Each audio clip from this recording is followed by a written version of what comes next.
Let's learn 10 common phrasal verbs related to emotions and attitudes with definitions and examples. Make sure you download the free PDF of this lesson so you can review and remember all the phrasal verbs. Click on the link in the description and enter your email address to get it. Phrasal verb number 1, cheer up. When you're feeling sad and then you start to feel happy again, you're starting to cheer up. This phrasal verb is often used to encourage other people to have a more positive attitude. For example, if your daughter is sad because she did badly in a swimming competition, you can say, cheer up, you'll do better next time. You can also do things to help cheer another person up. So imagine your brother is depressed because he broke up with his girlfriend. You could say, I'm going to take my brother to a basketball game to help cheer him up. Phrasal verb number 2, lash out at someone. When someone suddenly and unexpectedly speaks to you in an angry way or yells at you, they are lashing out at you. For example, if your best friend tends to get angry and impatient when her life is very busy, you could say, my best friend always lashes out at people when she's under a lot of stress.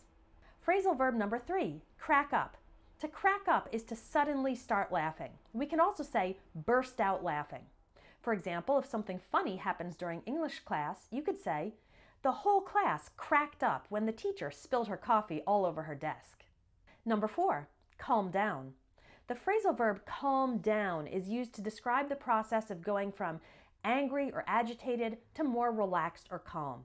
For example, if your boss is screaming at everybody in the office, you could say, I'm staying away from the boss until he calms down.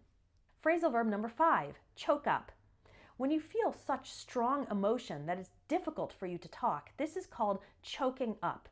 Imagine you are listening to a speech and the speaker is talking about his mother who he loved very much and who died recently, and he stops talking for a moment because of all the emotion. You could say he choked up when he started to talk about the last Christmas he spent with his mother. Number 6, let someone down. To let someone down is to disappoint someone. Imagine you forgot your wedding anniversary and your wife is sad and disappointed that you didn't do anything to celebrate. You could say, I'm really sorry. I know I let you down. Number 7, grow on someone. When you don't like something at the first impression, but gradually you begin to like it more and more, that thing is growing on you. For example, imagine you don't really like opera music the first time you hear it, but over time you begin to think, oh, it's not so bad. And then after a while you start to think, hey, I actually like this music. You could say, at first I didn't like opera, but then it grew on me. Number 8, bottle up. To bottle up your emotions or feelings is to keep them inside and not express them. For example, imagine you have a friend who is going through many difficult situations, but he never talks about the problems and he just pretends that everything is okay. You could say, it's not healthy to bottle up your feelings like that. You should talk about them and get them out. Number 9, goof off or goof around.